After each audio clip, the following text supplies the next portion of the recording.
هذا فضلا عن الخيانات والارتماء في أحضان الصهيونية. وأجدد مرة أخرى بهذه المناسبة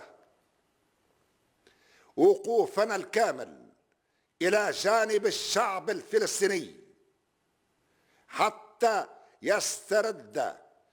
كل فلسطين ويقيم دولته المستقلة وعاصمتها القدس الشريف. الارتماء في أحضان الصهيونية والانخراط في المحافل الماسونية في تونس، وأعي جيدا ما أقول،